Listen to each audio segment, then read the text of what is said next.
We're in the Louvre and we're looking at Caravaggio's painting The Death of the Virgin from 1605, 1606. This is a very large painting. And it's quite dark. Caravaggio is known for painting in the dark manner, but this is an especially dark painting and actually might need to be cleaned. Maybe. We see that dark tenebroso background and the figure is very, very close to us.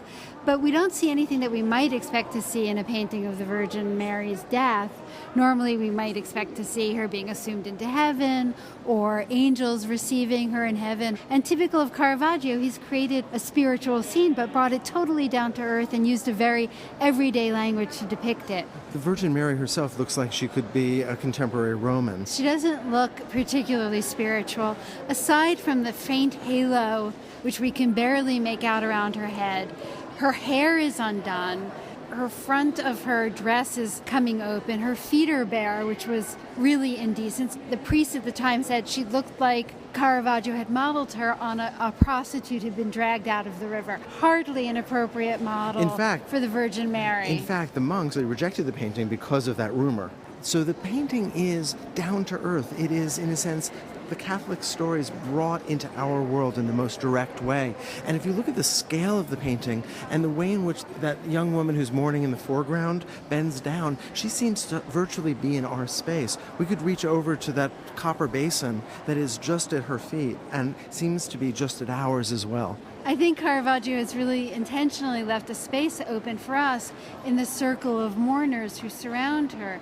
If you look at them, they're obviously the apostles, but Caravaggio has let the light fall on perhaps the most unflattering aspects of their features in a way that I think is very typical of Caravaggio and his interest in the everyday and the common and the lowly. But that's not to say that he's not a master of composition. If you look at that wonderful swash of red cloth above, the way that it frames beautifully and elegantly the scene, but it also creates a kind of arc and curve that is repeated in those bald heads, which actually also sort of reverse and lead us down to the Virgin Mary. Her body lays across at a diagonal, a reminder that we're no longer in the Renaissance, but we're looking at a more activated composition that is very much typical of the Baroque.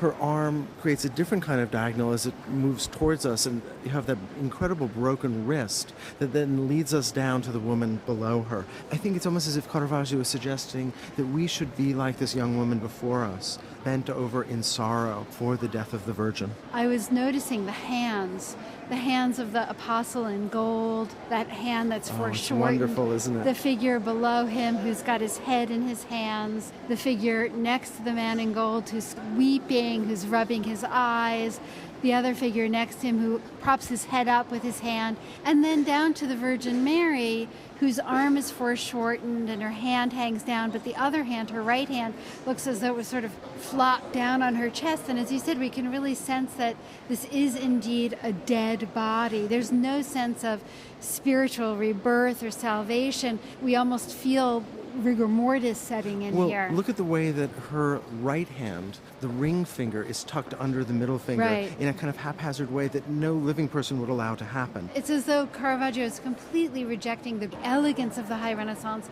to intentionally give us something difficult and almost ugly. And something that is of our world, this embrace of the spiritual through our world.